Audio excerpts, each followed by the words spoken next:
Hi mga loves! Welcome back sa Mama Love Channel. So, ngayon mga loves, ay naisipan kong gumawa ng puto. Puto kamanting. Kamanting kahoy. Ano ba ito ni? Basta sa mua sa probinsya, kamanting na siya ang tawag. Kasaba sa English. So, dito sa amin sa Zamboanga, mahal kayo ang kamanting. So, naisipan ko, siyempre mamiss mo talaga yung pagkain na kinalakihan mo sa probinsya. So, pinilit kong bumili ng kamanting, bisag mahal kayo. So, ginagawa ko lang yung ganyan. Pila na siya kabok, mga loves. Pero, putol-putol ako sa siyempre. Basta makakaon lang yung tagputo, no? So, mag-effort na mga loves para makakaon ta. So, sobrang na-miss ko lang talaga ang puto. Kasi kakaiba pag bumili ka dito ng puto sa Zamboanga, medyo maasim yung ano nila. So, iba talaga pag ikaw ang gumagawa. So, naisipan ko na ako na lang ang magluluto. So, meron ito sa bahay, gagawin ko talaga para-paraan pa para makakain tayo, no? O, sige. Good tayo dyan ng good. So, voice over na lang ako kasi may mga kapitbahay kami sa pa-music. So, siyempre mga-copyright time yan. Kaya ni-off ko na lang yung sounds. At nilalagyan ko lang ng voice over. Kasi pag gamit din tayo ng magamit din tayo ng music. Dami kong CPR eh. Hindi agad-agad, mga ilang buwan. Pero marami akong CPR ngayon. Kaya ito mag-voice over na lang tayo mga loves, no? So, ayan, nagkukukod-kod ako dyan, no? Nagsayaw-sayaw pa kasi may music kasi yung kapitbahay namin, kaya nagsasayaw-sayaw ako. So, ayan, tapos na. So, ang gagawin ko ay pipigain ko na lang. So, kasi konti lang man yan. Sa amin sa probinsya, sako talaga ang namin. Ang lagyan namin, tapos patungan namin ng kahoy at saka bato. Ayan, naghanap talaga ako, nagbili ako ng ng nyug sa tindahan. So, kinuha ko talaga yung lagayan. Kasi dyan ang purpose. Ganyan kasi ang ginagawa ng nanay ko sa probinsya. So, yung, alam niyo, lata lang yan sa malaking sardinas. So, maliit lang din yung basta makagawa lang talaga ako. Kasi namiss ko talaga yung puto kamanting. So, ayan. Sa gasol ko lang siya nilagyan ko. Ipakulo ko muna siya kasi hindi pa ako tapos nagpipiga sa labas. So, ayan. Hindi masyado yan siya tuyo. Basta ko lang. Kunti-kunti ko lang. Gamay-gamay lang ba? Para maugadayon siya. So, ayan. Piga. Makuha lang yung mga kasi hindi talaga siya maluto pag hindi pinapigaan. Para-paraan si Mama Laz para makakain ng kamanting kahoy. Ayan, so ang dami niyang katas. Kasi pagkaalam ko dati, yung katas ginagawain ng lola ko ng pang ng damit. So hindi na nauso ngayon kasi marami na tayong down eh. So ayan, wala na siyang medyo matuyo na yan siya. So, durug-durug. Durug-durugin lang natin. Yan, kumot-kumot sa dakong kamot. So, yan, mga loves. Pagkatapos yan, paglagyan ko ng asukal. So, dalawang klaseng asukal yan. Lagay ko yung mascobado ba yun? Yung may mga, bilog-bilog na parang bato siya. Kasi maganda siya pagluto na para sa makaramelize. So, diba? So, habang hinihintay natin na kumukulo yung tubig para ilagay na lang natin siya. So, alam mo yung mga loves, parang dinadali-dali ko talaga yan siya para makakain ako. Takam na takam ako sa puto yung ko ba? Para kung naglilihi. Basta sanay ka sa probinsya, yung mga kinalakihan mo na pagkain, mamiss mo talaga kung hindi mo na nakakain. Dito sa Zamboanga, marami akong nakikita mga kakanin, pero iba talaga pag ikaw ang gumagawa. Kasi minsan, makabili ako na maasim ba? Siguro matagal na yung kamanting. So, ay nilagyan ko na siya ng buko, lubi. Yan. Iubos na lang natin. 1 kilo yan. Kalahati lang ata. Ang dami naman kasi konti lang yung kamanting.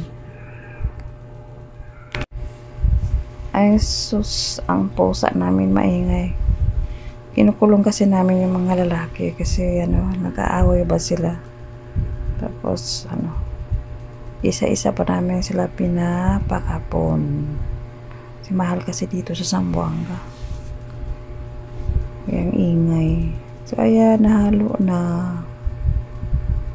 So tamang-tama na kumukulo na din yung tubig. Kasi kailangan talaga kumukulo siya, ilagay mo niya.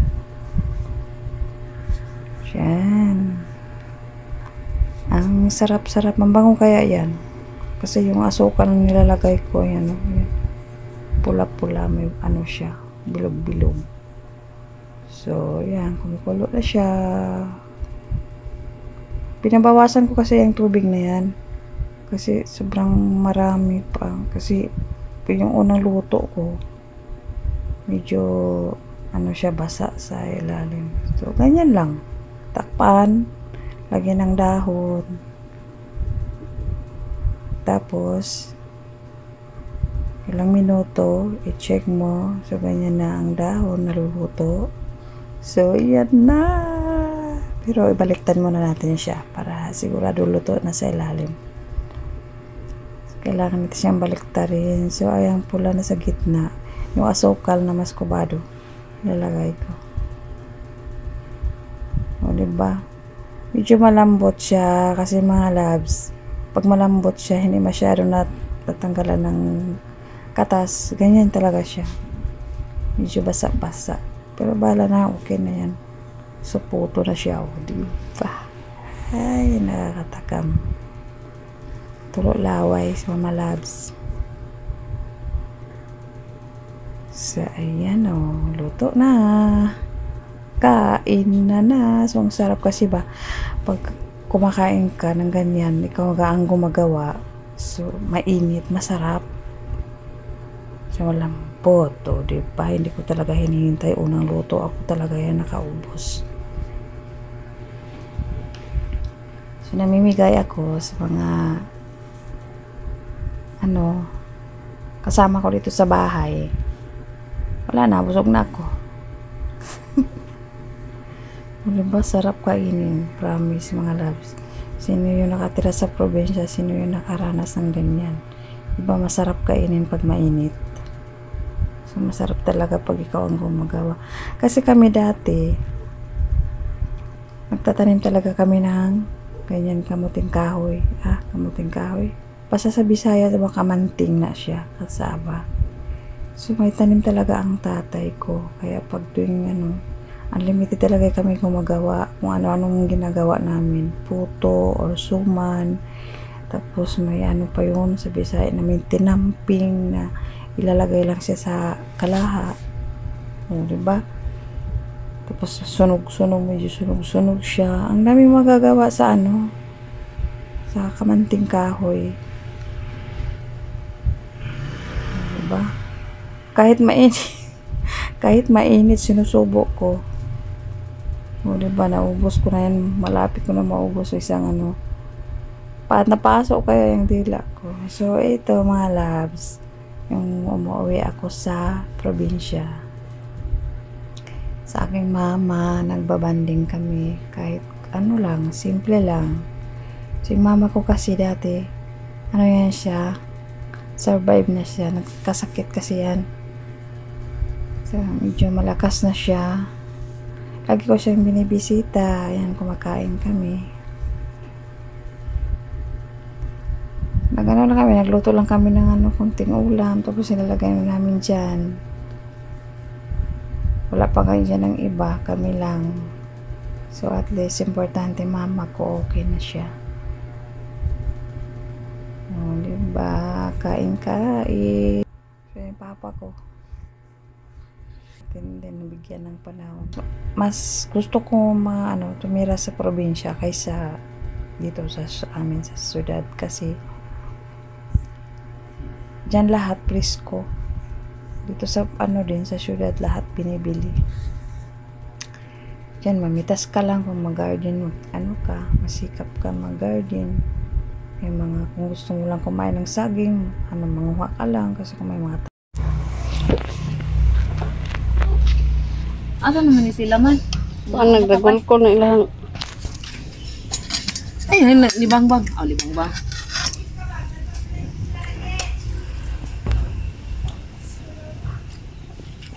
Dugat po tayo. Gusto naman na, Miguel. Si Jude. Inay-inay po, Gil. Si Jude na natulog. Birthday ni?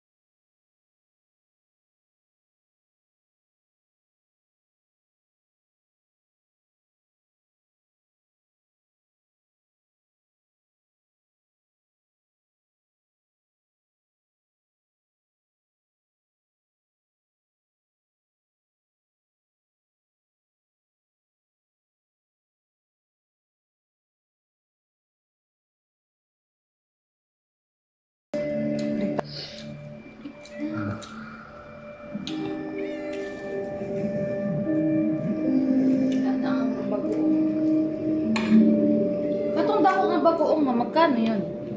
Buti pa yung iba dyan, no? Gumigising ng mayaman, walang ibang iniisip kundi paano mas yumaman. Di tayo na ito, gumigising lang, tapos ang tamad pa.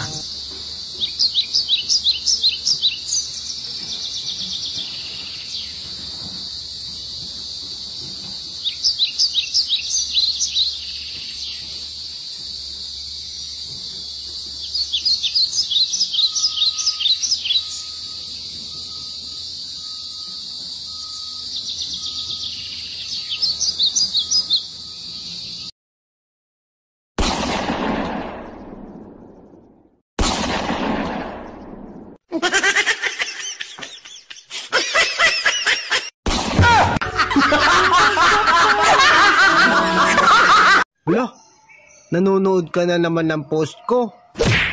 Tapos mamaya sasabihin mo na naman, ikaw na naman ang pinapatamaan. Nakakasanayan mo na yan. Ngano ka man gina nga bisag asa ko makita ang tamadyo kang maninda kag mani? Uy, tiban, sultihan talang ka, nga manimani lang ni Do. Pero ang akong anak, na SUV. Estudyante? Dili, naninda sag mani.